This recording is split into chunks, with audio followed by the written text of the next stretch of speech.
Hi, everyone. I would like to call this meeting to order today. This is the regular meeting of the San Francisco Elections Commission. Today is Wednesday, June 17, 2020. It is 3 p.m. We will be obviously meeting remote via Webex. So pursuant to the governor for the state of California Executive Order N2920 and the 16th supplement to the Mayor Proclamation declaring the existence of a local emergency, the Election Commission shall meet remotely for its June 17, 2020 regular meeting. This meeting will be held on the Webex platform. Members of the public will be able to participate online or by telephone. In addition to participating in real time, interested persons are encouraged to participate in this meeting by submitting comment in writing by 12 p.m. on June 17, 2020 to chris.jordanek@sfgov.org. We have our meeting information posted on our agenda, and if you would like to call in to listen in and also make public comments, the phone number is 1-408-418-9388. And the access code is 146-942-7587. All right, I would like to call roll call. Vice President Bernhold. Here.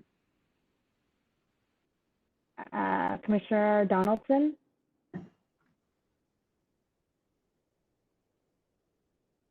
You're on mute, but I see you, but I would need to hear you.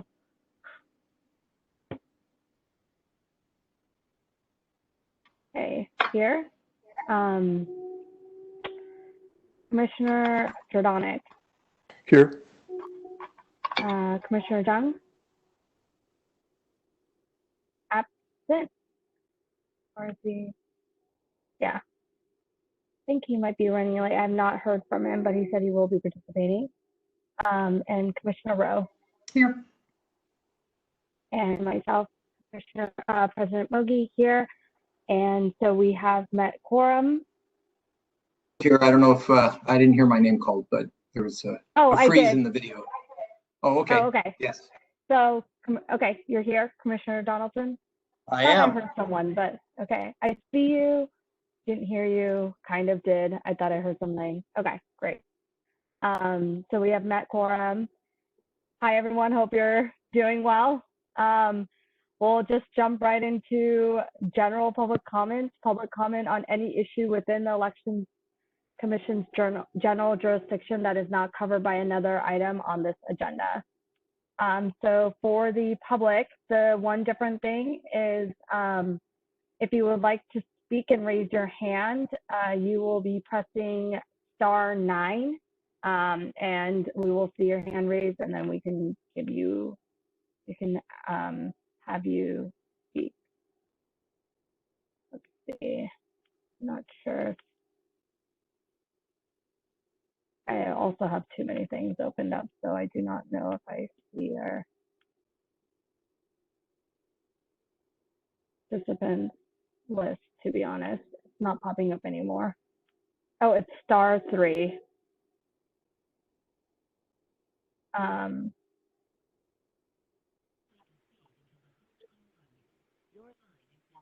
Actually, I do not. Sorry, is there any hand raised? I actually cannot see it for some reason. I see there's a hand raised. Okay. First caller, you may speak. I don't know how to unmute it as well. If someone could help unmute that, that'd be great. You have 2 minutes. I'll figure this out. Hello, can you hear me? Yes, we can. Okay, great. Hello, commissioners. This is Brent Turner. Hopefully everybody's safe in the COVID environment. Wanted to just thank you on behalf of many people that couldn't make this call today at this time, that wanted me to express our thanks for your previous good ways regarding open source election systems. We noted that it seems to have been removed from the agenda currently, and we just wanted to remind you that we're as a country, we're in the same position, and as a state that we were previous. There's still little to no movement toward these better election system security systems, and San Francisco was really the hope for the country and the state to move toward these better systems. So please stand up for what's right and continue to aggressively approach this, and let's get Linda, Jor-El, and the rest moving forward toward getting a system certified for San Francisco and the state that will provide that beacon of light for the rest of the country. Thank you. Thank you. Seeing no other public comment, let's move on to item number 3. I apologize if you do hear some noise from my background. There is construction happening right outside my place. I apologize for that. And we did not select anyone to do the minutes for today. Do we have any volunteers for, oh, thank you, Vice President Bernholtz, for already just being on it. All right, so item number 3, Department of Elections amended budget and proposal. I'm sorry? Okay, great. I saw your hand, so thank you. Item number 3 is Department of Elections amended budget proposal fiscal year 2020 to 21 to 21 to 22. Discussion and possible action regarding Department of Elections proposed amendments to the budget for fiscal year 2020 to 2021 and fiscal year 21 to 2022. There are attachments to it. I will first Director Arns, if you could kind of go over it briefly. I know that most of us have been able to review it, but I would love to hear it from you directly on some of the amendments. Yeah, good afternoon, everybody. So the primary worksheet to look at is 1A, the summary, and that lists the cuts that we put forward to the mayor's office, and then we try to prioritize or give a grade to the cuts. Proposed cuts that we sent to the mayor's office, where the items listed in yellow would be cuts that we could work around more easily than those that are in the I guess the tan color. And then the items in the gray highlighted boxes, those aren't really cuts that can happen, but we put those in there to show the costs that are associated with elections, and that much of our larger costs are driven by legal requirements. So looking at the 1A summary sheet, the mayor's office asked us to cut $1 million from our budget for this fiscal year, but the $1 million is not based on the budget that the commission approved in February. It's based on the fiscal year 18-19 base budget. If you remember, the city has a 2-year budget projection process that it uses.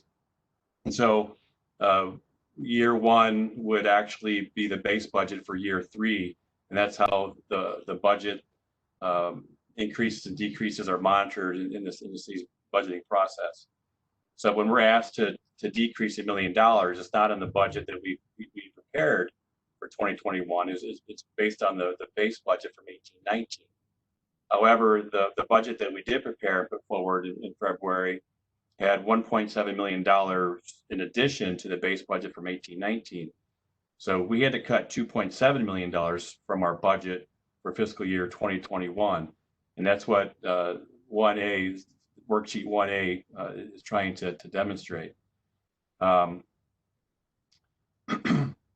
So as far as the timeline is concerned, from what we understand, our budget analysts will review these proposed cuts and draft recommendations to the director of the mayor's budget office. Then next week, the mayor's office will put forward recommendations for cuts to the two departments' budgets, which will include elections. And at that time is when there could be, I think, more advocacy around proposed cuts that the mayor is putting forward. Because you'll see a lot of the cuts that we have, the bigger ticket items are really, it's really work that has to happen for the election. The outreach mailers are included in this, the City Hall Voting Center, the outreach grant monies that we put into our 2021 fiscal budget, and also an increase to poll worker stipends, which we wanted to give more incentive for the poll workers to assist with the election. Also, we project potentially, if we recruit them, more poll workers for this election than we did for March. And really, those items, you know, they really can't be cut from the budget. But for us to try to get $2.7 million in cuts from our budget, it really isn't possible, especially when our costs are increasing for November. Now we have to mail every voter in the city a vote by mail ballot. So for the March election, 71% of the voters were mailed vote by mail ballots. But now that everyone's getting the ballot, our costs related to the vote by mail ballots, the postage, and the processing are increasing by 29%. So and there's also the ordinance that the board put forward in May, I think it was May, that required us to do more outreach around the election, and also to think about providing more safety for the poll workers and for election workers. Those are adding costs. Now, what's not in here, because it's not known, are the potential reimbursements that the department will receive. One from federal monies from the CARES Act that have yet to be distributed to counties through the Secretary of State's office, and also any federal monies related to the city's emergency response to COVID-19. So right now, this is just a raw set of cuts, not contemplating their actual impact on the department's ability to conduct the election, and also not contemplating any reimbursable costs that could be made available here in the near future. Then the remaining worksheets that are in this that I sent to you, those costs aren't showing cuts. Those are showing the increases in our budget in relation to the November election. So really, the main thing for us to focus today is the summary sheet regarding the potential cuts. And again, these aren't cuts that the department is seeking from our budget. We're trying to meet a number that was given to us by the mayor's office, and this is what we can put forward to meet the funding amount to reduce from our 2021 fiscal year budget. I can take any questions or explain more. Any questions? Commissioner Rowe?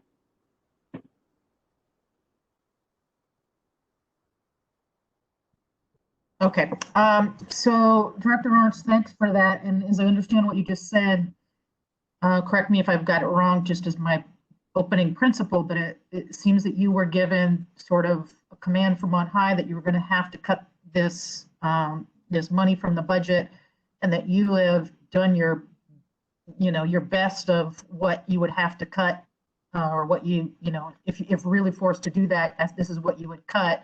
Do I have it right so far? Yes. Okay, and so this is, I think, pretty dramatic and would significantly undermine your ability to run a free, functional, and fair election come November. This is next year's budget, is it? Yeah. Okay, so this would dramatically undercut your ability to run free, fair, and functional elections for the year 2021 and 2022? Just for 2021, then there'll be another set of cuts we have to make to 21, 22. Okay, and so I know that you're going to be advocating against these cuts and explaining how essential this is. I think we can all hope that, particularly in this environment with everything going on, that people are more aware than ever of the importance of well-run elections and functional election departments. But this is pretty troubling. I've been on the commission for a long time, and I've never seen this kind of danger to the actual functioning of an election. So just as a commissioner here, I just want to encourage a lot of communication between you and us. And I think we might have to be noisier than we have in the past at the budget level in terms of showing up at meetings. And I feel that this is very threatening, and I'm on board to be as noisy as I need to be, and would encourage all of us as a commission to do more. Obviously, we're going to pass whatever resolutions we can, but I think we also need to be in people's faces about, if they make these cuts, they're going to be responsible if there are real dangers to our future elections. And it's just the wrong time to be doing that. I'm very disturbed by it. So I know this isn't something that you've caused, but I'm behind any effort that we can get to push back on that, and would encourage as many of us as can be to devote some noisy attention to these problems. Thank you. I appreciate that. And also, as far as the timing is concerned, so we had to indicate in the summary sheet the impacts if these cuts were to occur. So the mayor's office is going to review the proposed cuts and also consider the impact of the proposed cuts and decide if these cuts should occur. So even though we put forward these cuts, it's not necessary that these all will happen, and the mayor's office will be, from my perspective, selecting which ones they want to choose and which ones they don't. And then next week we'll know really where we need to put our advocacy around which cuts just can't happen in the budget going forward. Our costs are going up for this election. It's a presidential election. And we've expressed this, but the mayor's office is also in a situation where they're facing a $2 billion deficit in the city's funding amounts. So we want to do our part. We put forward the cuts that we thought we could work around, but there are a lot of cuts that really, like, as you say, are fundamental to conducting an election that I don't think can happen. So. Yeah, and I can understand from the mayor's department, they've got a whole government to run, and they don't have the money they thought they would have, and that's problematic.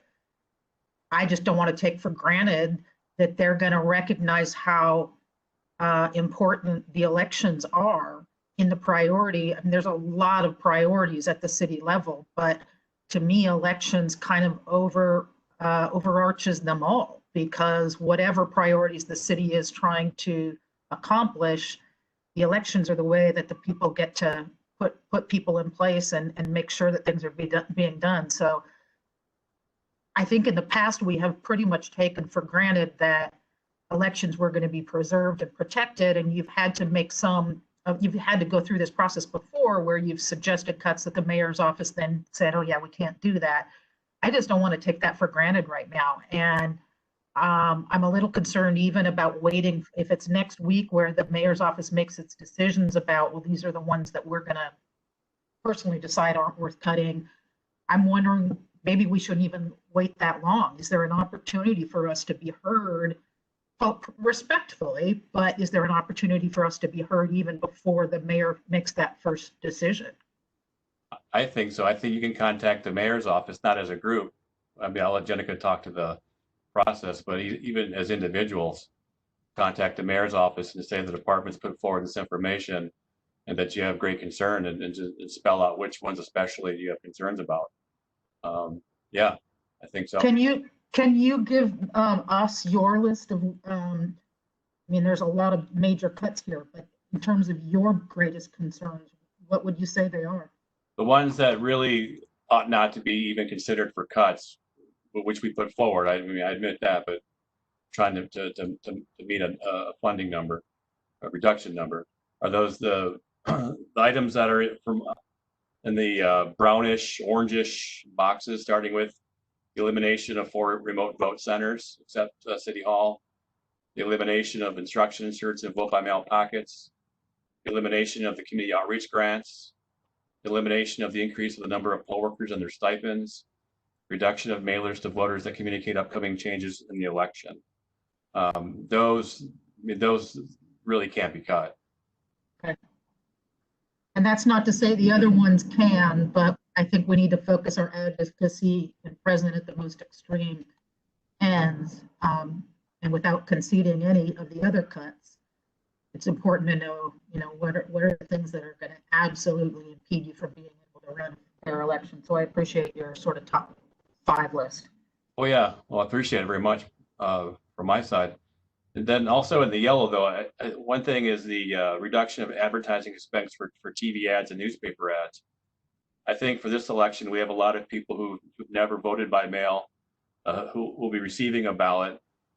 We also are not trying, but we're going to have a greater effort around increasing turnout in areas where the turnout tends to be lower than the city average. And often people get their information from TV and radio. They don't get it from the newspaper or from a mailer. I would not want to see the advertising cut as well. And it's not just for English language as well. I mean, a lot of the outreach that we can do that's successful is through Chinese language radio, for instance. A lot of people really tune in to that medium for their information, and I think that's those cuts would certainly impact that vehicle for getting information to those voters. Yeah, and that's particularly important now during shelter in place, not only because of the mail-in ballot issue, but also because you can't be out at events holding a table to do this like you normally would. So the only way you have to reach people is if they happen to be reading the newspaper or else TV and radio. So it's all the more important to find alternatives because of the particular crisis that we're finding ourselves in. Exactly. Yeah. When is you said next week, the mayor's office is going to be deciding which cuts it's okay with? Those weren't your exact words, but when exactly is that decision to be made? And is there a particular person in the mayor's office that we should be reaching out to? I don't know the date of when the mayor's office will put forward the recommendations. We were just told before the end of next week. I mean, the person would be the mayor's budget director. Right now it's Kelly Kirkpatrick, but actually she'll be on leave, I think, end of either this week or next week. Then the acting director will be Ashley Grofenberger. And Ashley was actually our budget analyst in years past, so she understands our budget well. So she's actually a good connection as far as having this conversation with. Was your budget analyst, is that what you called her? Yeah. So there's the director, then the director oversees budget analysts. Thank you. Thank you. Commissioner Donek? Yes, I have a couple questions and then a comment. So can you, on the spreadsheets, you said the number that the mayor's office gave you was the 2.7 million. And can you tell us, like, what are the cuts that you listed? Like, what do they total up to? Like, what does the yellow total up to, and what does the orange total up to, and the gray? Are you saying that does add up to 2.7, or you weren't able to even to hit that? So the yellow adds up to just under 882,000. Okay. And then the orange, whatever color that is, adds up to 1.3, just under $1.3 million. Okay. And then then the ones in gray, which we know those aren't going to be cut. We're not really advocating for those to be cut, but just as a marker to indicate that our costs are driven by statute. Yeah, and what does the gray add up to? I know it's not 3.6 million. Okay. And then my other question is, at the last meeting you had said that the open source voting money had already been kind of absorbed as a cut. Is that reflected in here as? No, that money's gone. And I thought the open source funding would actually pay for our using Bill Graham Auditorium to process vote by mail ballots. But that hasn't happened. That's not the funding for open source has already been moved out, from what I understand, and allocated to other uses outside of the department. So they've already cut that without even putting it towards your number. Correct. Okay. And my last comment is, it's something I mentioned at the last meeting. I did some more research on this topic, and I don't know really how it fits into this conversation, but I did a little bit of research into the whole odd year election that we have every 4 years. And I mean, it seems to me like if we had a choice between having the same number of elections and really cutting essential services to voters during those elections and eliminating one of the elections with a lower turnout to let us preserve the same level of services for other elections, you know, that's something that the mayor should really consider. Like if the mayor really wants to cut, you know, cut something significant from the department's budget, they should be looking a little bit bigger so that we're not impacting even our even year elections. So like I said, I don't know how this really fits in because it's a savings that wouldn't occur for another few years. But I mean, I know the city's going to have budget problems for years into the future. And I was reading in the Examiner today that there's a bunch of tax measures they're considering for future years, like 140 million or something. But I don't know if that's a part of the conversation, but I think it's something that, you know, we should talk about at some point. And that's all.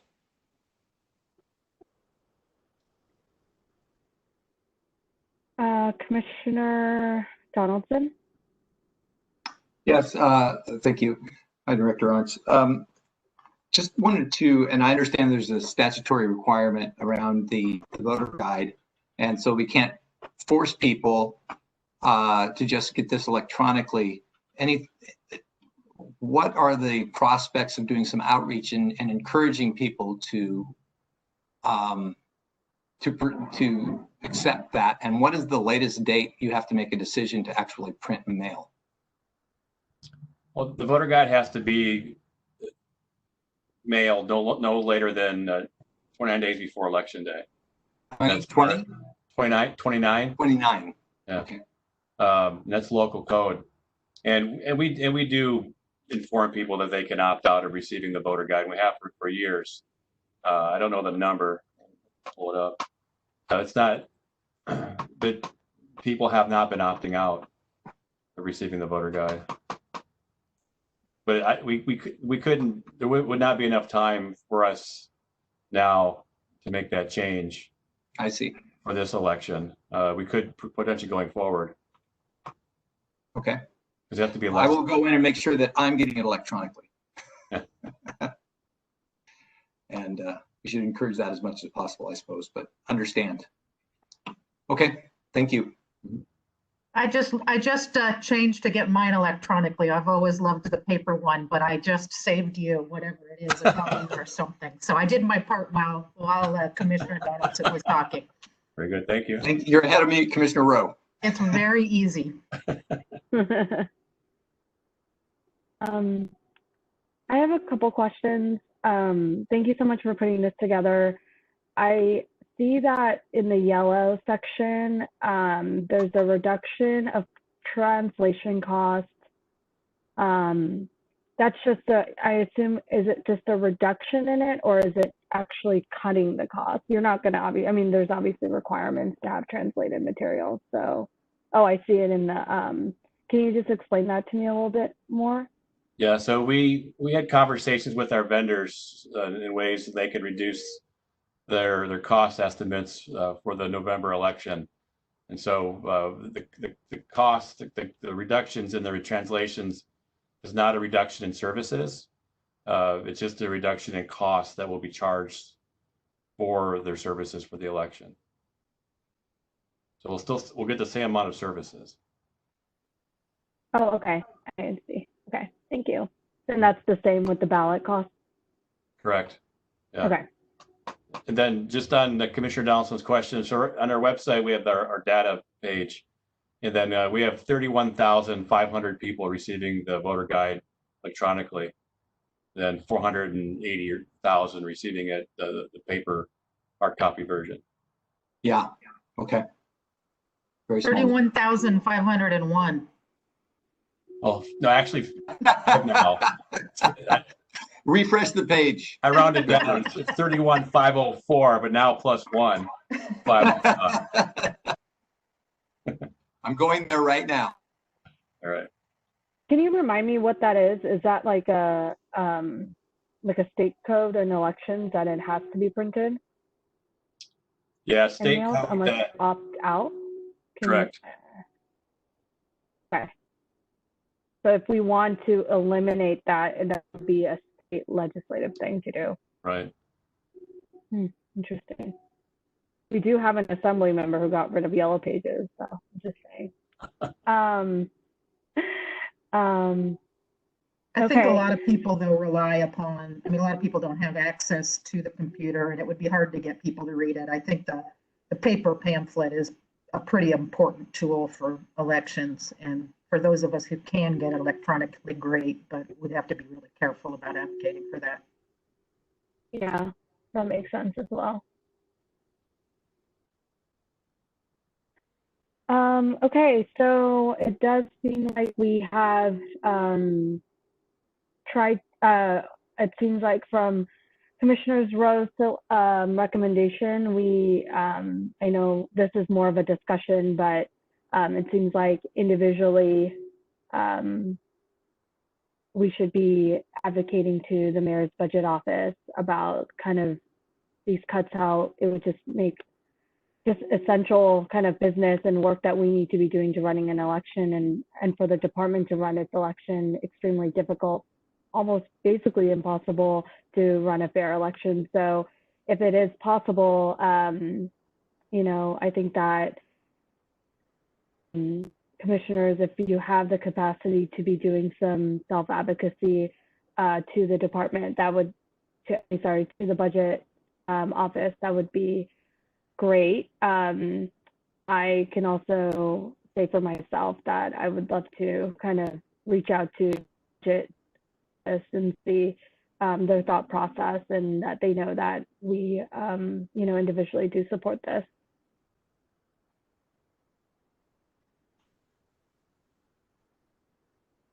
Any other comments, questions for the Commissioner? I would, I have one question for Ms. Maldonado, but I also, I want to tie in the fact that I think is disheartening that the budget that especially members of our public fought so hard for open source voting, and that was never enough to begin with, has now been just diverted for purposes, if I understand correctly, other than elections. And while the city, you know, did whatever it needed to do, and we don't know where that money went, I think one of the talking points we can make when we are discussing this with whether it's the budget acting budget director or anybody else, is that, you know, deep sacrifices have been made in terms of election security, and by postponing the development of open source, we are postponing election security. And so it's not as if the elections department or the elections commission is blithely refusing to recognize that the city has budget problems. We have sacrificed something really essential to, I mean, democracy. And so I think one of the talking points can be, we understand you got a problem. We have cut something already that is vital. And if you cut more, we can't even run a simple election the way we used to.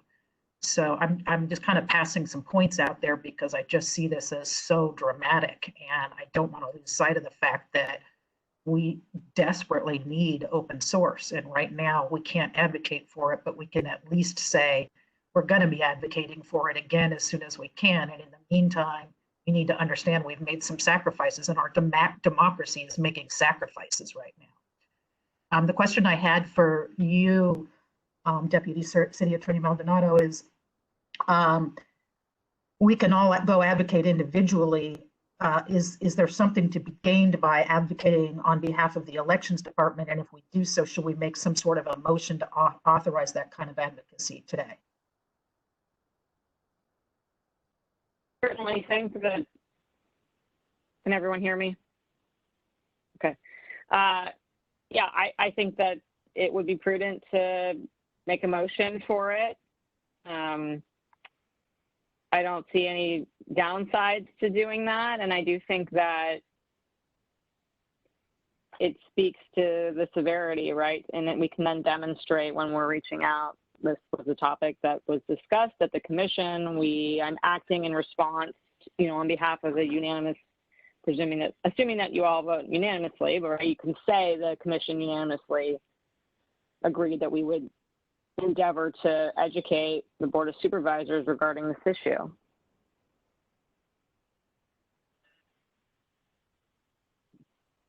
This is a technical maybe question, but can somebody, Dr. Arns or maybe Commissioner Donek, remind me that cost that was cut from open source voting? It's around $800,000 was cut from the open source. And then there is still some money in the open source. So there's still $50,000 for the risk limited auditing program. There's still $200,000 in the identity and access management solution for people with disabilities. And then there's some money for mobile hotspots that was actually transferred over from open source that we can use potentially for the voting centers, the offsite voting centers. But the remaining $800,000 was removed from the open source program budget.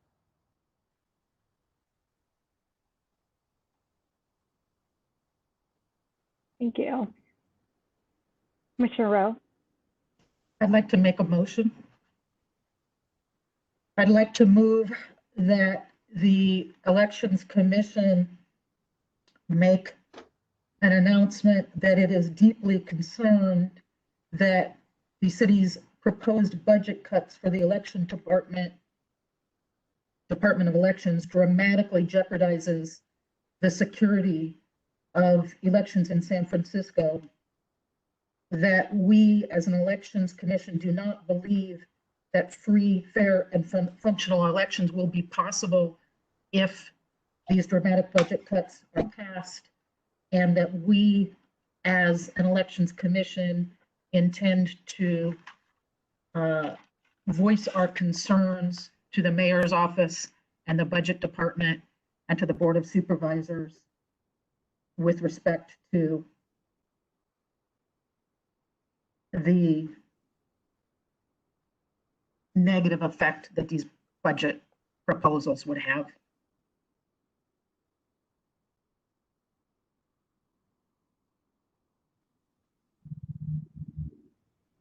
Commissioner Donek, is that a second? Or is that a Yes, comment? please, I'd like to second the motion. Okay. Commissioner Donaldson. Yeah, Do you have a comment? I guess I understand the motion. I'd like to add just talking about security, but integrity into that. And I also would like to ask Commissioner Rowe if she's suggesting that we actually draft a memo from the commission itself.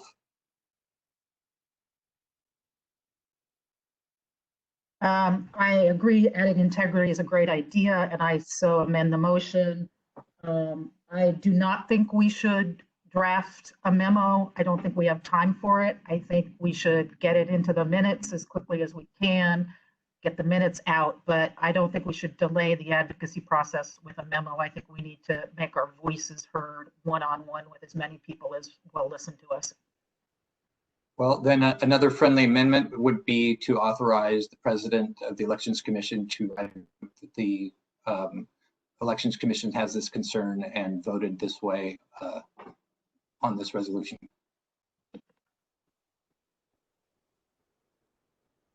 And that, do you want me to like actually send something to them, or? I think it would be worth sending something of evidence that goes to the entire Board of Supervisors as well as the mayor's office. I'm not sure how that's different from a memo, so.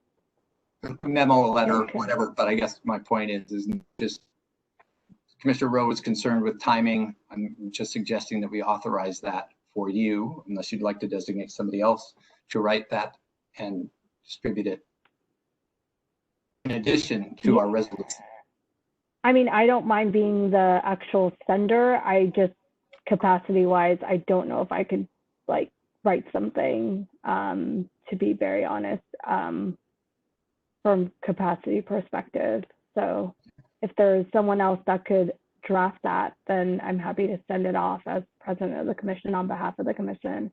But I will be willing to draft it. It will be very short. Okay, then I would appreciate that. Okay. And if that is okay with Commissioner Rowe, then, well, let's first go to Deputy City Attorney first. Go ahead. Just before you vote on the motion, make sure you open up for public comment. Will do. Thank you. I am fine with you writing, Commissioner Donaldson, and you sending President Logie the memo or letter or whatever it is. I would like to take a look at it after it's been drafted and before you send it, if that's okay.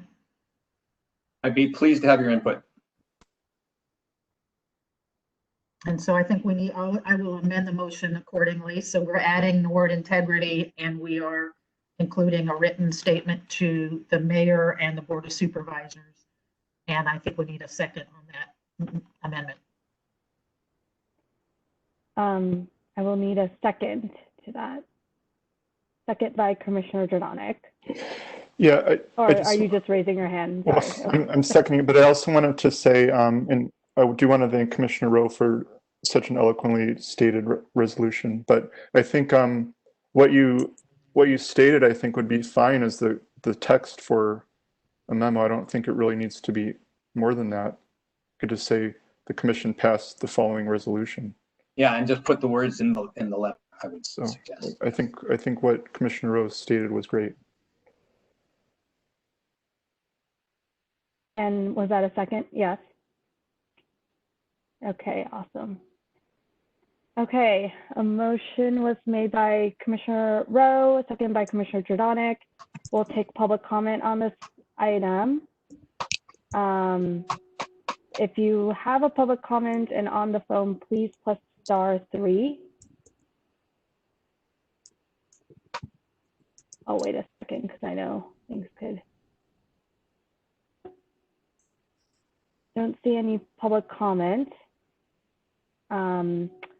So before we take roll call, we also do have this item, and sorry, it's kind of going back and forth, but we do have to also take a position, I assume, on the amended budget today.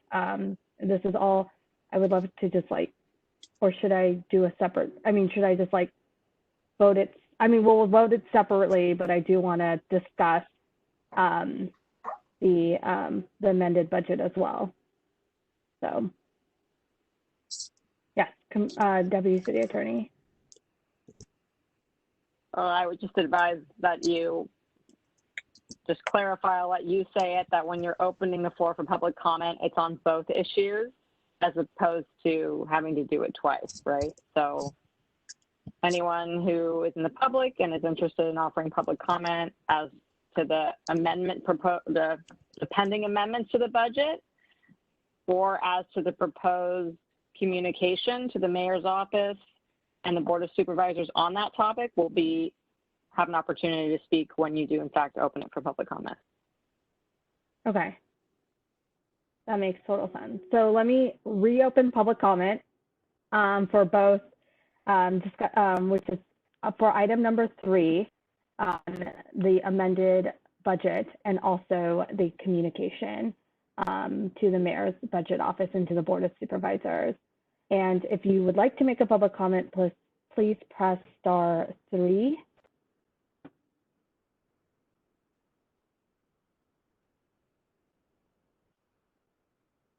I do not see a hand raised for a public comment, so public comment is closed. And if we can also, as a commission, if there is a motion on the amended budget, Commissioner Rowe? Before we get a motion on that, can I ask Deputy City Attorney Maldonado opinion on what is the effect if the commission does not approve the proposed amended budget?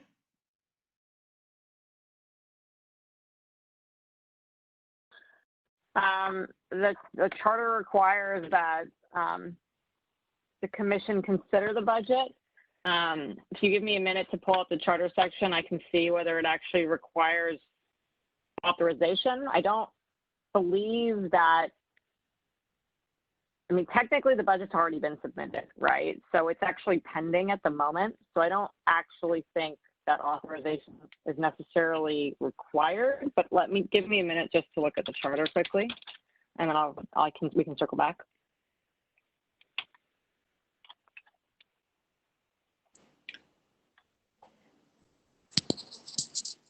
I also kind of have a question or concern, like by approving this budget, I wouldn't want it to seem like we support these cuts too.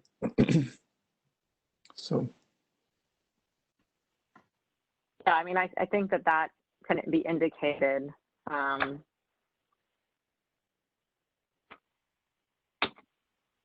how you vote. I'm just reviewing the charter section. While you're doing that, Director Arntz, have you ever, while you've been director, ever had the experience where the commission did not approve a budget? No, I've not.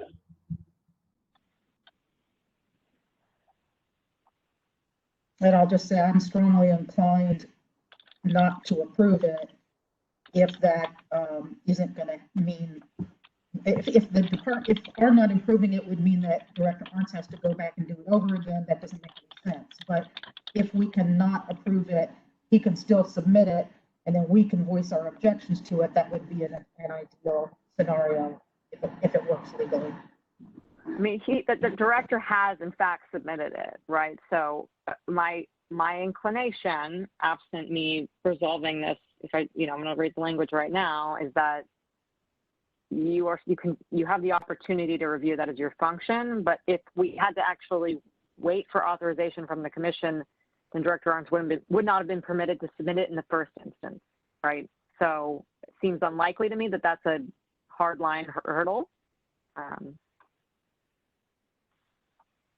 So in that case, I would like to make a motion that the commission does not approve the amended budget, with the understanding that if the city attorney's office advises that that is legally problematic, we will call a special meeting and revisit the issue.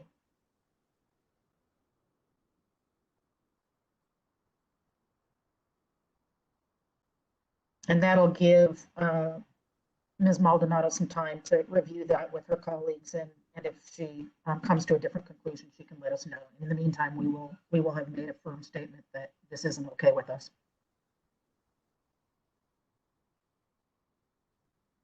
And Director Arntz, let us know if that would be problematic for you. I'm not too concerned about the process. I mean, I think having the comments put forward is more important.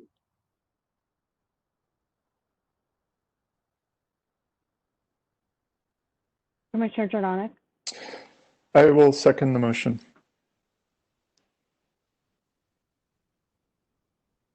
By Commissioner Donek. Any comments before we move to a roll call vote?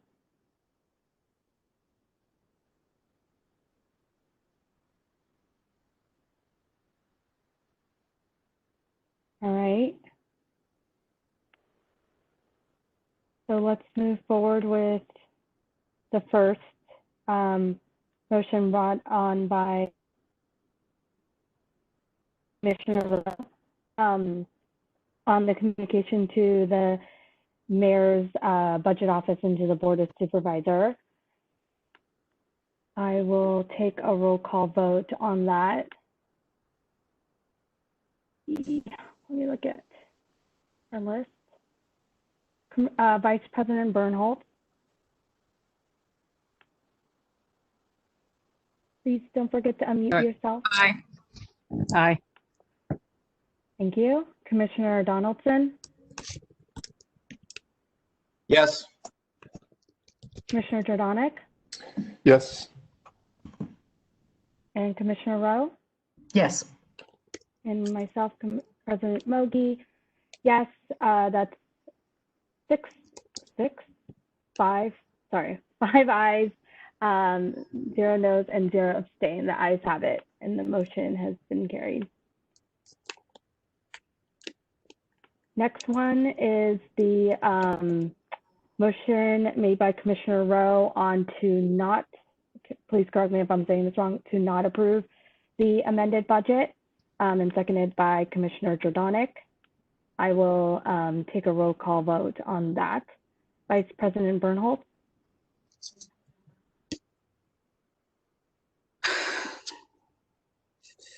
Yes. Commissioner Donaldson? Yes. Commissioner Jordanek? Yes. And Commissioner Rowe? Yes. And President Mogi, yes. 5 ayes, 0 no, and 0 abstain. The ayes have it. The motion is carried. All right. So we have gone through item number 3. Item number 4, Commissioner's Report. Commissioner reports on topics not covered by another item on this agenda: meetings with public official oversight and observation activities, long-range planning for commission activities in areas of study, proposed legislation which affects elections. Any commissioner reports? Commissioner Jordanek, I'm not sure if your hands are still raised from the previous, but if you would like, yeah, go for it. Yes, so I've got 3 things to report. For starters, on TAC, at the last commission meeting, I had said that our terms were expiring soon, and I actually reviewed the bylaws, and we do have a 90-day holdover, so we're not in any kind of crunch. So we have time to revisit the appointments of new terms. And then there's a bit of news in California I wanted to let the commission know, because we're just jurisdiction that uses ranked choice voting. A couple nights ago, the City Council of Albany across the Bay voted to have their voters vote on ranked choice voting this November. And the city of Eureka is another city that is going to be voting on ranked choice voting this November. And San Diego is considering putting it on the ballot for this November. So I think it's relevant to us, because having more jurisdictions in our state using RCV could do things like reduce costs or improve best practices. And the last thing I wanted to mention is I put together a little memo on the question I had raised at the last meeting about the odd year elections, and it's a part of the agenda packet. We don't have to discuss it, but I just wanted to provide it as information. And basically, what I found is that I looked up this law that was passed by the legislature a few years ago. It's called SB 415, and it makes a requirement that if a jurisdiction has an odd year election and its turnout is less than a certain percentage less than the average turnout of the even year elections, then it says the jurisdiction has to consolidate. And I looked at those numbers, and the turnout for our last odd year election is actually quite a bit less than the average turnout for the statewide elections. It was 37% less than the average, and the law says it's 25%. So I kind of bring this up for a couple of reasons. Like, number one, is this something that, are we like not complying with this law? And which maybe we can discuss at a future meeting. And then also, just because we've been discussing the budget so much, this could be another reason to consider consolidating to, save the city and the department some money, while at the same time increasing the turnout in the mayoral election. So, Deputy City Attorney Maldonado, are you able to see the memo that I attached to the packet? I unfortunately haven't had a chance to review it, but I was on the website, and if there's something in there specific, if you want to just reiterate your question now. Yeah, basically I was wondering if, in my reading of the law, it says that, I'm just wondering, like, does San Francisco legally have to consolidate its election because also in the memo I wrote, there's a legal opinion that the state attorney general issued saying that it applies to charter cities. So, you know, I guess the question is, number one, do we have to? And then, yeah, that's really. So in advance of every consolidated election, the Board of Supervisors will pass a resolution formally consolidating the election. So there is a legal requirement to the extent that we're administering multiple elections at different levels that we have to consolidate them. No, what I mean is the law, it says that we might not be allowed to have an odd year election, basically. So I was wondering if you could look into that. I can take a look. Okay, thanks.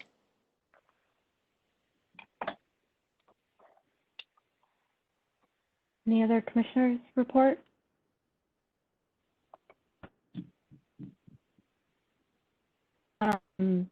I just wanted to thank Director Arns for joining in the meeting with the SF Foundation. It seems like kind of the conclusion that we came up with is just a quick refresher.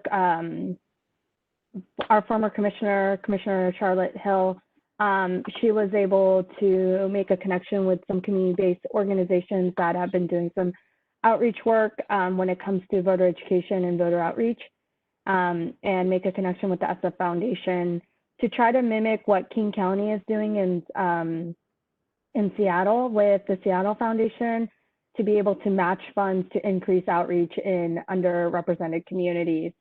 They are very enthusiastic about doing this work in San Francisco and the rest of the Bay Area, just because of our kind of like RFP process and the timing wise. It seems like once a group will be awarded, the SF Foundation seemed like they would be open to funding them directly, and still it will be like in conjunction, but it wouldn't be it would be somewhat matching, but it would be going through another channel so that it won't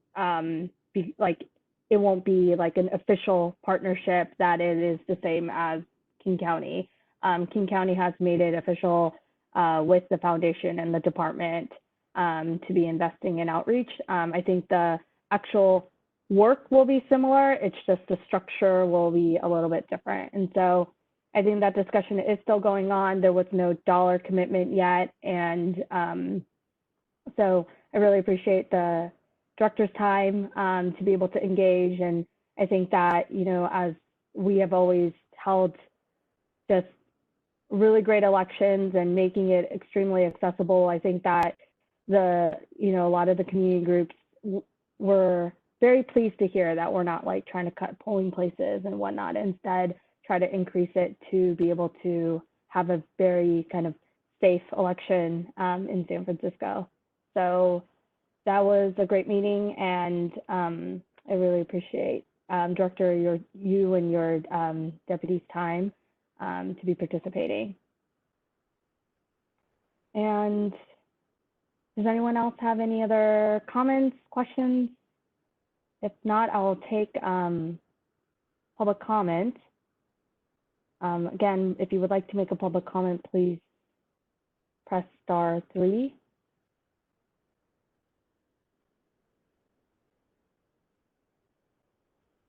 Seeing none, public comment is closed, and we could then move on to item number 5, Director's Report, which is an attachment. Director Arndt?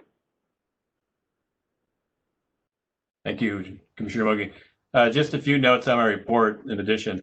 So I just want to clarify, and President Mogi indicated we are having our full complement of polling places for the November election in San Francisco. So even though we are sending, as are all counties, all voters who are registered to vote, ballots in the mail, we are also having our full complement of polling places as well. That does create challenges as far as process is concerned in relation to having tabulators at polling places, but we're still working through those. But we are having our full complement of polling places. So whatever you hear about lawsuits or how other counties are doing it, I just want to make it understood that we're not changing our process in San Francisco. We also have begun considering how we can safely conduct elections at polling places for November, so that the voters and the poll workers both can have social distancing and have safe practices, health practices, in order to cast their ballots. Then on the RFP that we issued last week that President Mogi just mentioned, there was a typo in the table, and we issued an addendum today. So the typo was the date that the grant proposal review period ends by the department. So in the RFP that we issued, the date was July 30th, but the review period actually is June 30th. And we did issue an addendum today regarding that typo. Then also one big issue that I haven't resolved yet is where the department will process vote by mail ballots.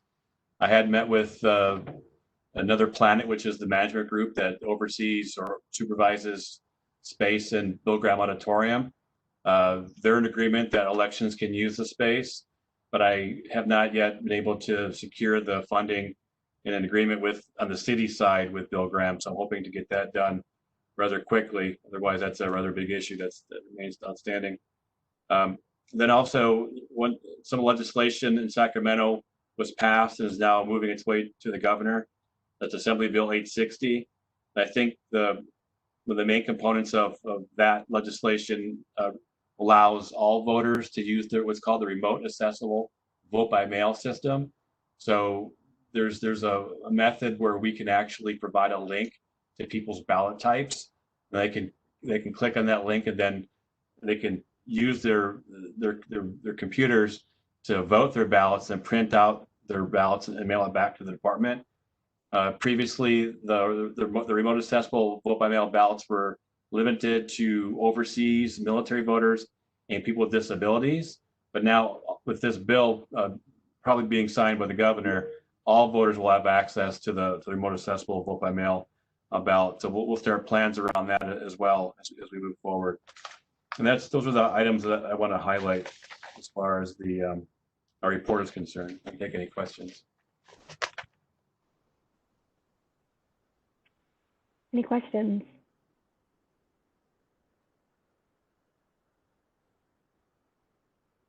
No questions. Oh, that was a great report, Director Arndt. No, I'm just kidding. I do have a couple questions myself.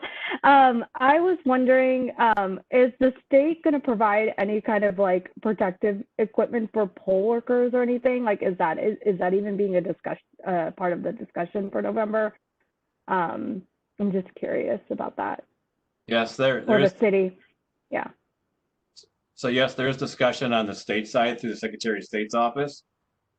We don't know yet what's available, and we also haven't provided what we would need to the Secretary of State's office, because the city has been providing, at least for our office employees, personal protective equipment.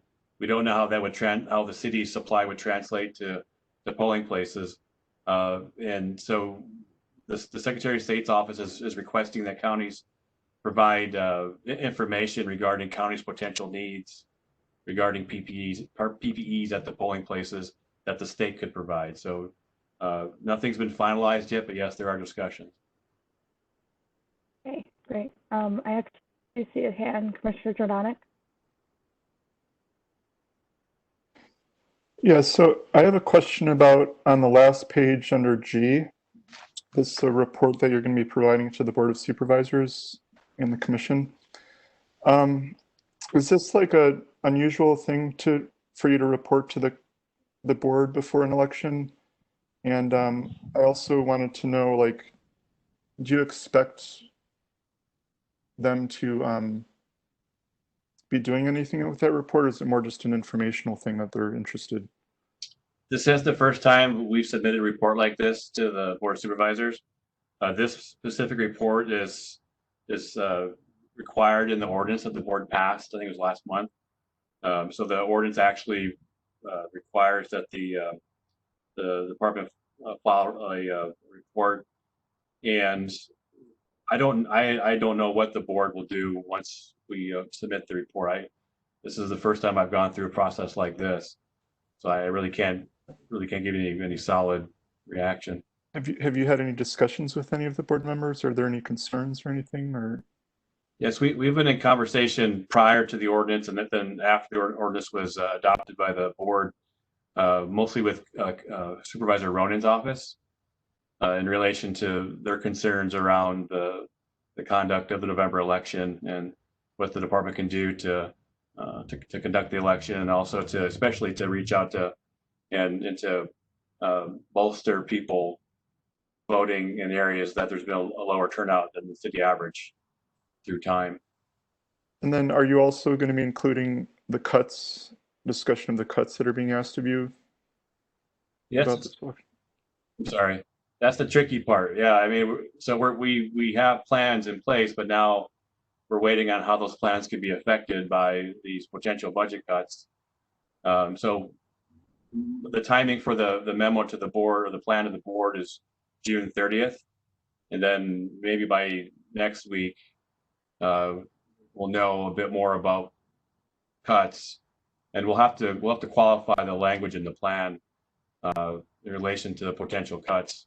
Because even though the mayor's office will put recommendations forward next week, that's not the end of the conversation in relation to what cuts will happen in departments' budgets. I'm sure it'll last a little bit more time. Not much, because it's going to be a quick cycle. But we will qualify what we put forward in the plan in relation to the potential cuts. Okay, thanks. Yeah, I think if the board were to see these, you could get them on your side as well, you know. So, okay, thank you for your work. Thank you. Commissioner Rowe? Is it possible for us to make a motion requesting Director Arntz to attach our resolution to the submission to the Board of Supervisors?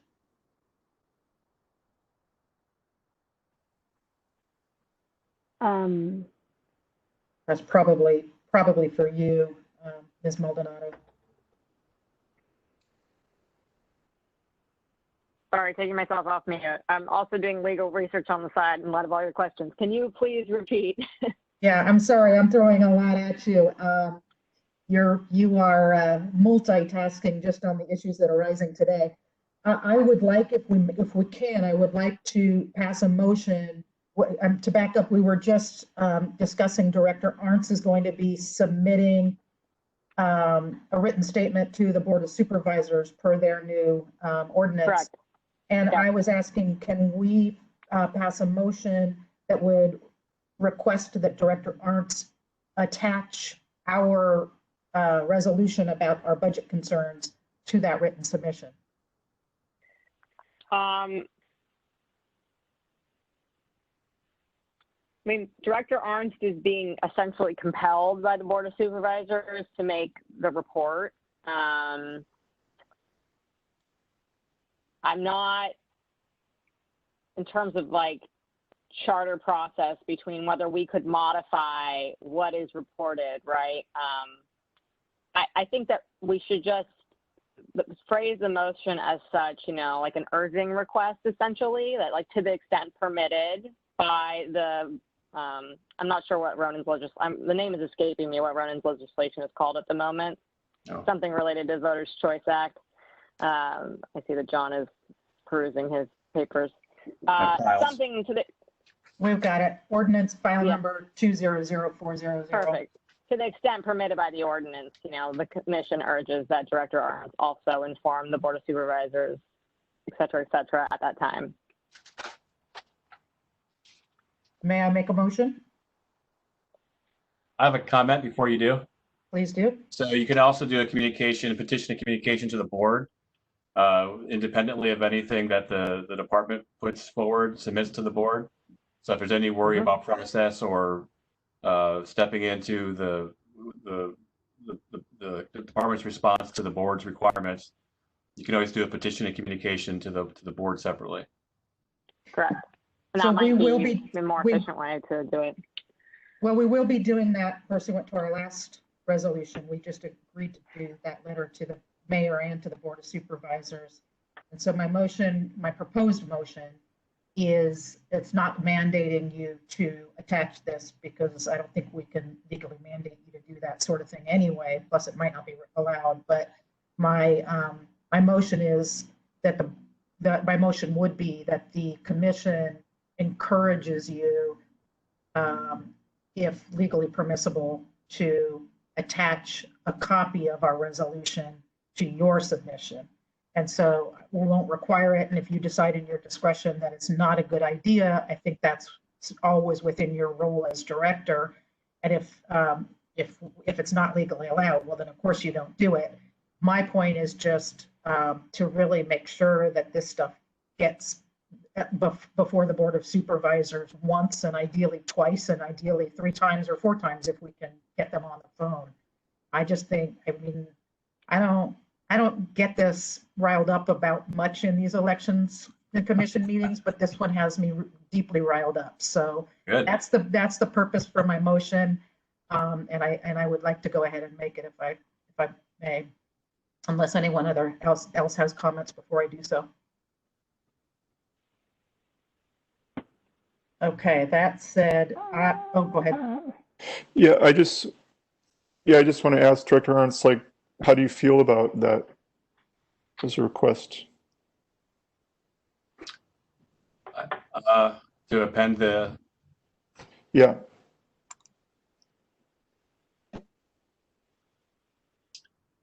I don't know. I mean, I don't know. I go both ways on it because it's not part of what is required under the ordinance to submit to the board. But at the same time, I would be putting qualified language in the report to the board regarding the cuts and how they would impact our ability to provide services. So we could do it, and just we could do that. We could probably find a way to connect that. I think you can even just say that the commission passed a motion requesting that this be attached, and therefore here it is. So it's not necessarily coming from you. You're just doing as directed by the commission. Yeah, and also, the ordinance requires the departments to submit to the board and provide a copy to the commission. So the commission still is referenced within the ordinance. So I think we can do that. I think it'd be fine. Right. It's the reporting requirement in the ordinance is the reporting requirement in the ordinance, if I recall correctly, is pretty broadly worded. I just don't want it's just helpful to phrase the motion in such a way that it's deferential to the ordinance's requirements. I don't think that it's a bar to us doing it. Yeah, I intend it to be deferential to both the director and to the ordinance. So my motion is that the commission urges the director of elections to include the commission's prior resolution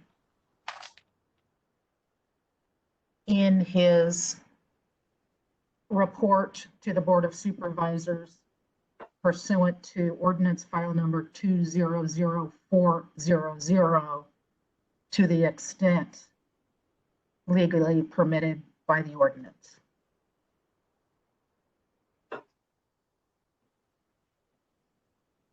You have a second? Second. Okay. Second by Commissioner Donaldson. Are there any other comments on this before I take public comment? No. Okay. We'll take public comment. Again, please press *3 if you would like to make a public comment on this item.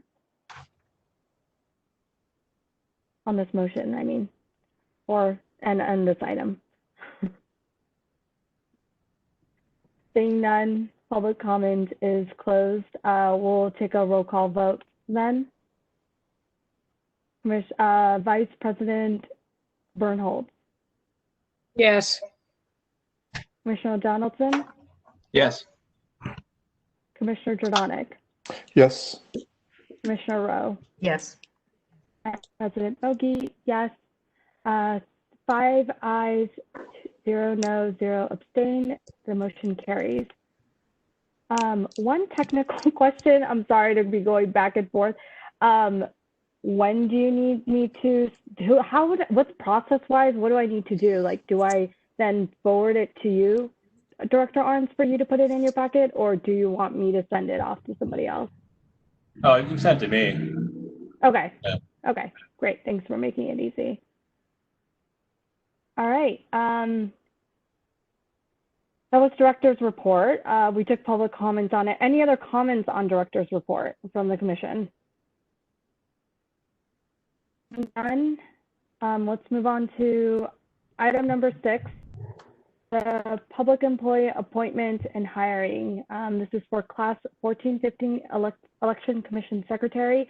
Discussion and possible action regarding the hiring of a Commission Secretary, including selection of candidates to interview and for presentation of qualified candidates to the Elections Commission for further interview and or hiring. So I have a quick report, and if I misspeak, please correct me, Deputy City Attorney. I just wanted to do a quick report back. The application has been closed. It was closed last Monday on June 5th, or the Monday before, and we did receive a significant amount of applicants. I am allowed to disclose the numbers, right? As long as Yes, you can disclose Okay. numbers, just don't mention any candidates in particular by name or any other identifying information. Okay. We have received over 50 applicants, and the Department of HR was able to vet them through for minimum qualification, and there were about 22 candidates that met the minimum qualification. From there, I did request to receive his top 5 candidates. I did review the top 5 candidates, and also, but then I asked them to send me the rest of the 22 candidates. I do want it to just be take some diligence. We've experienced tremendous turbulence when it comes to elections secretary, and so I'm being a little diligent. I haven't gone through the 22 applicants, but my hope is to do so. And I'm here today to request to the Commission to allow me to be able to continue on this process and go through the interview process. I also wanted to actually bring it up to discussion. My end goal for this discussion is to be able to put forth a candidate for you at the next Elections Commission meeting. And whether we do it in the style of bringing in the final 2 candidates over to do, have them come speak during closed session, or you would like me to make a finalist recommendation, I'm open to any of that type of discussion. I'm not sure if Vice President Bernholtz was part of the last time around, but the last time we did bring back 2 or 1 candidate. Commissioner Donaldson, or you were around for the last time around? Okay, so then, as you know, the person came in to speak, and then we were able to make a decision right after. I'm, again, open to any process or other commissioners that like to be involved in the process, but I also would just like to self-advocate and self-nominate. I don't know if that's really allowed, or I would just like to voice that I would like to still participate in the selection process. And so I'll leave it at that, and then we can open up to questions and comments. Commissioner Bernholtz. I'd be happy for you to take the lead, and thank you for that offer. I'm also happy to participate in whatever the penultimate stage, perhaps the interviews with the final 1 or 2 candidates. I'm afraid I don't have the bandwidth to do much more than that, but happy to participate in that way. I saw Commissioner Rowe's hand go up as well. Yes, thank you. So as I understood what you were suggesting, and I really, really thank you for taking on this burden. I know it's a ton of work, and no objection from me to having myself nominate. I think you were suggesting that you will narrow it down to a candidate or maybe a few candidates and then bring them to the commission for interviews? Or were you suggesting that you would just do the interview process yourself? I didn't quite know what you were suggesting, and I just wanted to tell you what I've seen the commission do in the past if you need ideas. Sure. I was only here for one of the process, so if you have a recommendation on a process that you have, then I'm open to that. I was going to just recommend maybe if I have a finalist, one or two finalists, that they can come in and speak to the commission, and then we can do the final vote. But again, I've only been part of one of the process, and the last process was a limited kind of pool, not as big. So I would take kind of recommendation from my colleagues here. I'll just speak to historically what I've seen done, which is very much what you're saying, that we had one or two people review the initial applications, one or two people do some initial interviews and narrow down the pool. And I think in the past we had, well, last time it was only one candidate, but before that we'd had 2 or 3 candidates come before the full board for closed session interviews. And then we made a decision right after we went into our own private closed session and made a decision right after doing that interview process. So in my view, if I think it's good for you to present them to all of us so that, these are very difficult decisions, and I think it's good for everyone to get to weigh in and take a little responsibility for the decision instead of just leaving it all on your shoulders. If you have one person that is, you just think is heads and shoulders above the others, then I think it's legitimate for you to just bring one person before us, but probably a better idea to give us at least a couple of options. Ideally no more than 3 because we're limited in time, but if you're just having a really hard time choosing, I think it's fair of you to push some of that decision making back on us by having us interview as many as you think you really need us to do. So my ideal would be we interview 3 people, but that depends on who the candidates are and your views of the people. So that's just my general comments and thoughts. Thank you. Commissioner Donaldson.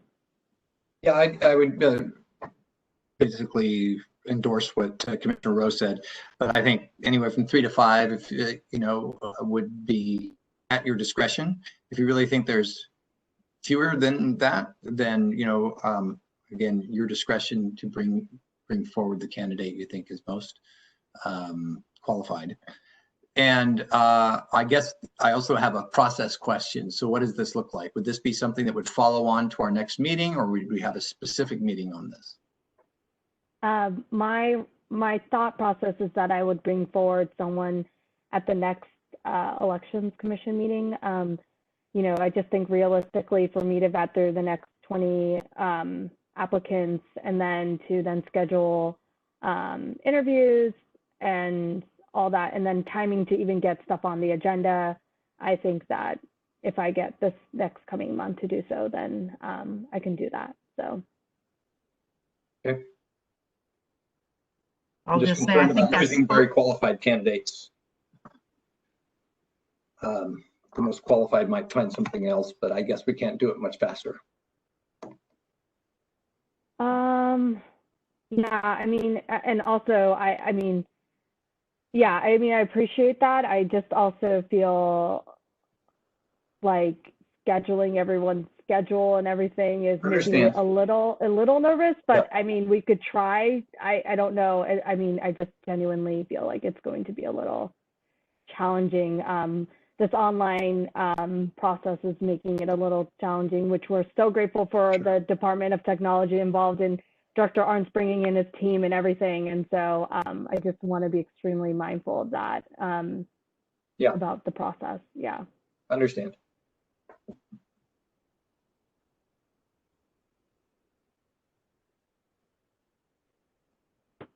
Commissioner Donek. Yeah, I support the ideas that have been expressed so far, what Commissioner Rowe said. My only comment would be that I think even if we do find someone that is like head and shoulders above the others, I think it's good to have 1 or 2 more options. Like if maybe if they decline the offer, we wouldn't want to have to kind of restart the process or so. Otherwise, I support, the approach you've proposed. Thank you. So then I assume we have to make a motion to solidify the process. I'm getting a nod, yes. So is there a motion?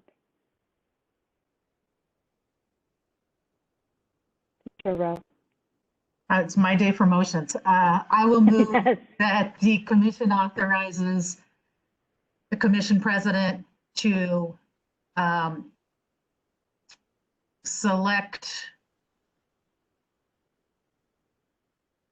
commission authorizes the president to review the candidates' resumes, interview candidates in her discretion, and invite candidates to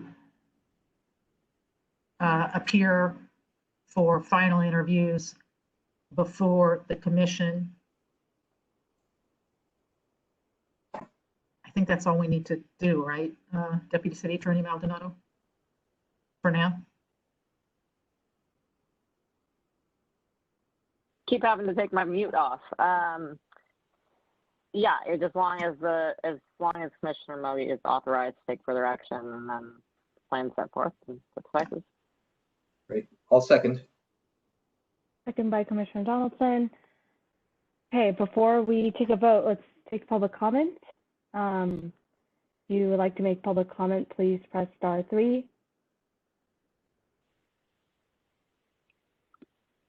No public comments. Public comment is closed. Let's take a roll call vote, please. Let's take a roll call vote. Commissioner Bernhold, Yes. Commissioner Donaldson, Yes. Commissioner Donek, Yes. Commissioner Rowe, Yes. Commissioner Mogi, yes. 5 ayes, 0 noes, 0 abstain. The motion carries. Thank you. Before we move on to the final item, which is agenda items for future meetings, Deputy City Attorney, I will ask you to kind of speak. I think we have to move back to an agenda item, which will be, I think, item number 3 on the budget. So.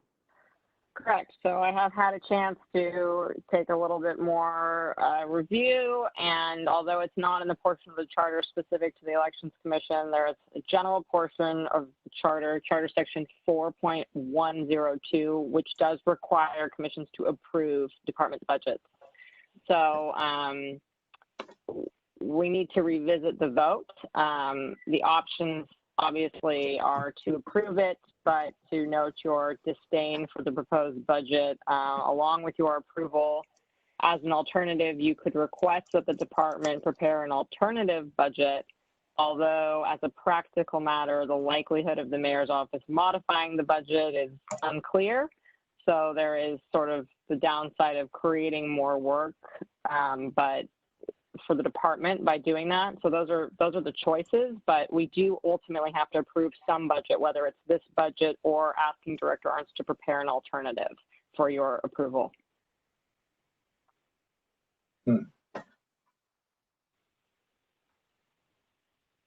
I think you're on mute, but I think you're authorized me to speak. Let me first thank Deputy City Attorney Maldonado. That was quick work and quick thinking, and I appreciate you taking care of it before we ended our meeting. So thank you for that excellent work. I will make a motion to, would we withdraw the prior motion now? Yes, so Okay. you should motion to rescind the prior motion to start. Okay, I will have a clean slate. Yeah. I will make a motion to rescind the prior motion and to approve the amended budget with disdain. I love Yes, or your under work. protest, something, under protest would be suffice. Something I along like those with lines. disdain. I'm Gesture. sticking with disdain. No, let's not use disdain. That's right. That is an offensive word. Let's say under protest. Approve the amended budget under protest.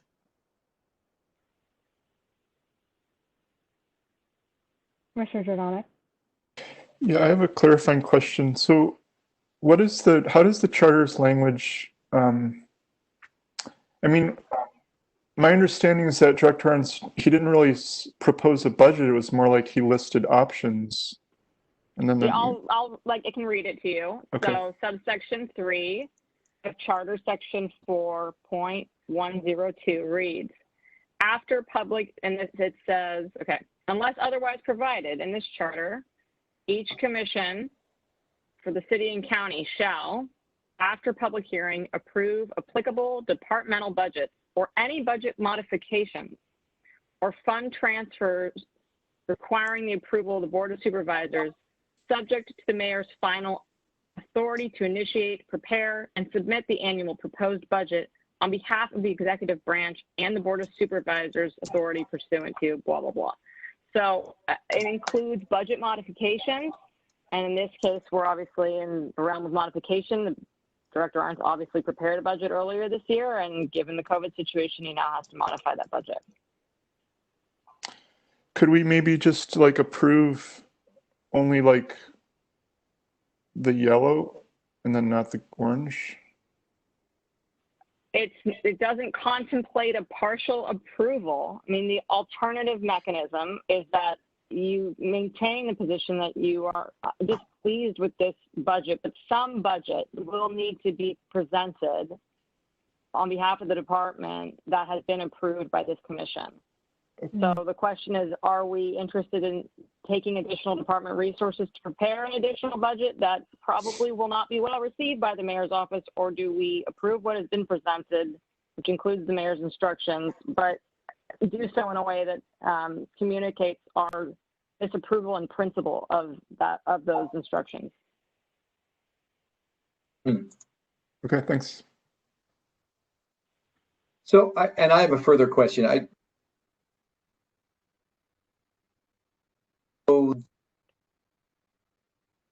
Just the entire budget.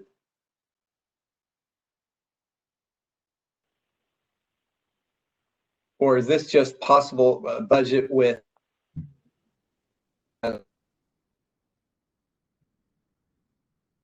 and the impact to election? Roger, I don't know if it's just me, but I can't hear you. I'm getting about every other word. My wife says. That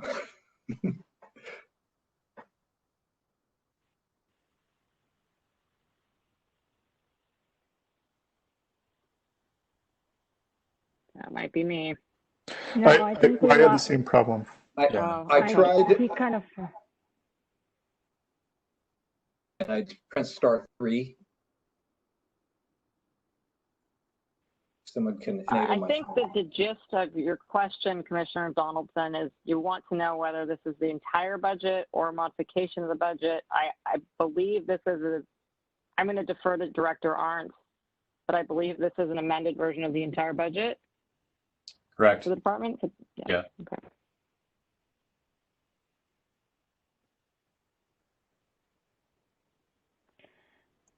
I see. Okay.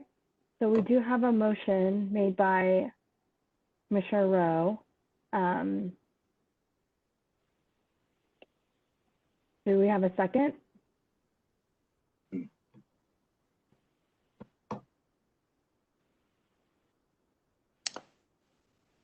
So is the motion right now just to withdraw the first motion? No, it's also to approve the budget, the amended budget as well. The motion is to rescind the prior resolution and to approve the modified budget under protest.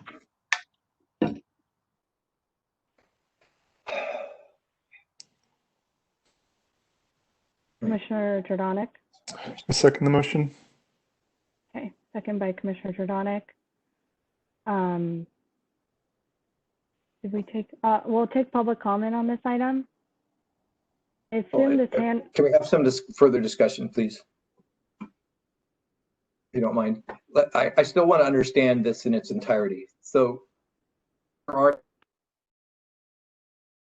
identified as low or medium, higher, and high impact.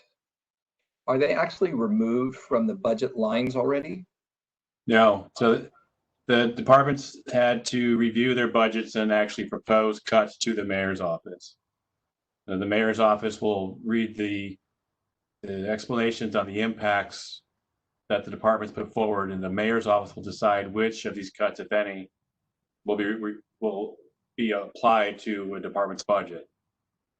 So I mean, that's the trick here, is that this is not a different budget. This is something that still is waiting the mayor's action before it's final. So essentially, you're pointing out certain line items and the risk in putting forward as we think these are options. It's the least worst potentially cuts that we could handle. How I'd frame it. I see. So then, or we would essentially be approving the budget we already approved, however, amended with your assessment of possible cuts. Right. However, like I said initially, some of these cuts, I mean, are rather, to me, are severe to the conduct of the election. They have a severe impact.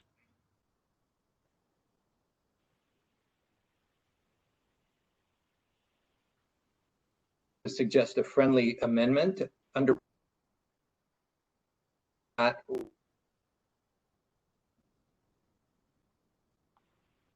evaluation of the criticality of the line items that are proposed for cuts.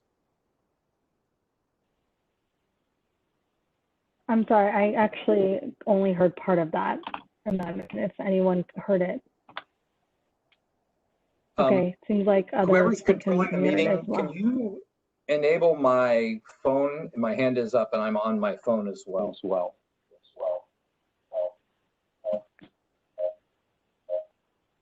Okay. Better. There we go. Perhaps this is better? That's better. Let me also mute my machine. Yeah, we can hear an echo. There we go. What I was suggesting is an addition to the resolution that basically says we agree and support, under protest, agree with that, but additionally that we agree with Director Arndt's evaluation of the criticality of the suggested line items for cuts and the impact on the election.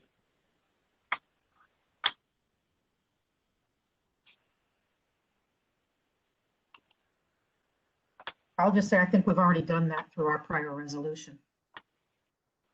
Not the one that's rescinded, but the one where we talked about the severity of this jeopardizing the budget, I think. Yeah, but I think that under protest, unless, and maybe I should ask you, Commissioner, are you suggesting that we think there should be zero cuts because the department is run very efficiently, which I would agree with, and that, and therefore zero cuts should be made?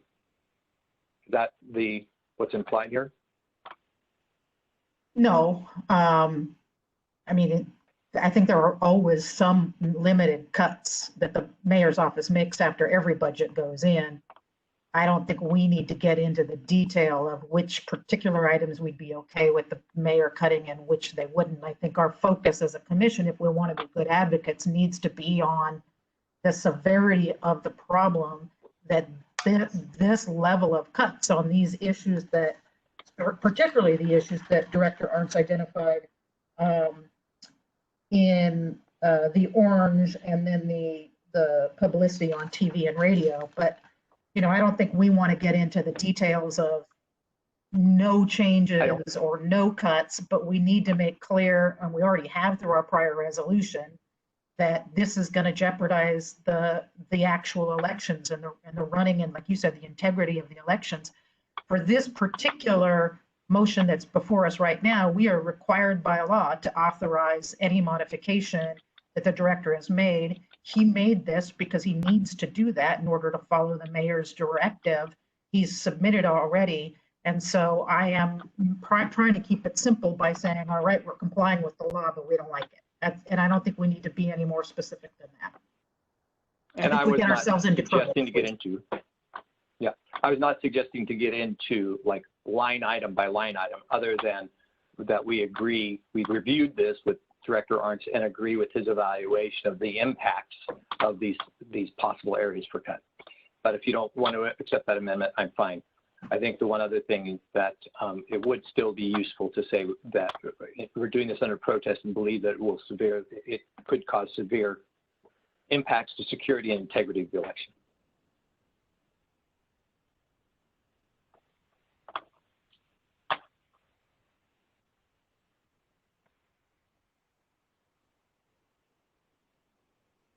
I mean, if it's up to me, with total respect, I wouldn't make that amendment. If somebody else wants to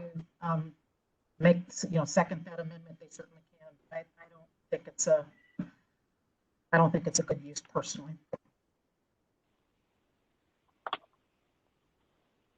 It was just including language that you had in the prior resolution, and I guess at this point I will vote on whatever's offered. Okay. So I think either you need to withdraw the motion for the amendment, or somebody else needs to second it. Neither one is fine. I offered it as a friendly amendment. Do I need to withdraw that, Deputy City Attorney?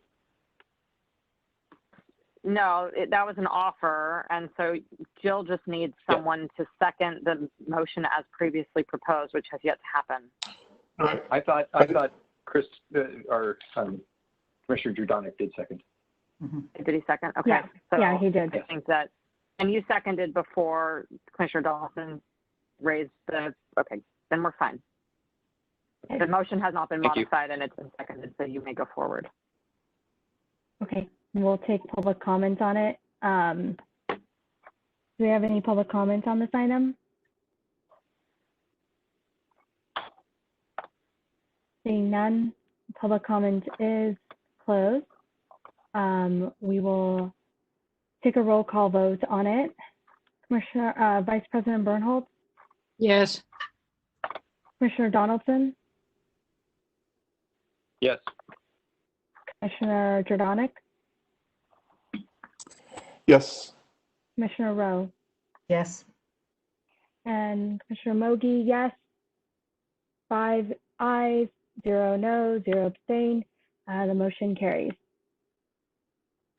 Great. Item number 7. Agenda items for future meetings. Discussion and possible action regarding items for future agendas.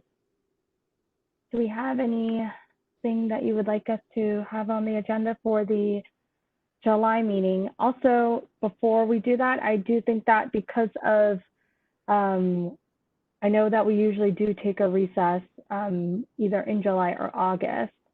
I am assuming and also suggesting that we take the recess in August, not in July, so we can hopefully select the commission secretary. I don't think we need to really take a vote, but if there are any issues with that. I would like to ask Director Arntz, when would the election plan be available for us to review? Oh, that would, I think it's September. Maybe we'll have this plan we submit to the board, which will be the precursor to the election plan. So it would be in September. Okay. Commissioner Jordanek? Then. Oh, okay. Yeah, just again, I think we should have open source on the agenda at some point, just so we can, because the TAC member terms are getting close to expiring. Okay. And I would like to make sure that on that same topic, that the work that has been done is somehow, at least we're putting it on the shelf temporarily, that it's at least put on the shelf in a way that it can be picked up again. So I'd like to hear from, I would be pleased to hear from Director Jor-El, how far they've gotten and how they plan to at least maintain the information we've already gathered, experiences gathered. Okay. I would make a suggestion for that agenda item that we have perhaps a specific recommendation of whether, you know, perhaps what Commissioner Donek would like to see happen with respect to new appointments or reappointments and process, so that we've got something specific to consider on and vote at the next meeting and keep it moving forward pretty quickly. I think we should have an agenda item on the legal issue that Commissioner Donek has discovered here. If the city attorney's office has had an opportunity to look at it, that you put on the agenda this issue of consolidated elections. I think that's a very interesting potential catch on Commissioner Donek's part, and I'm not sure that the commission has much of a role to play there, but if there is some legal requirement to consolidate, I think we should talk about that. Yeah, we'll definitely try to have a more kind of specific agenda to be able to have a discussion on it. Okay, anyone else, anything else? Commissioner Donek? Okay. Any other public comments on this? The public comment is closed. Okay, thank you all for this meeting. Plenty to report back in July, seems like. If there are no other comments or questions, I will adjourn this meeting at 4:46 p.m. Thank you. Have a great. Thank you, everyone. Thank you. All right, take care, guys. Bye.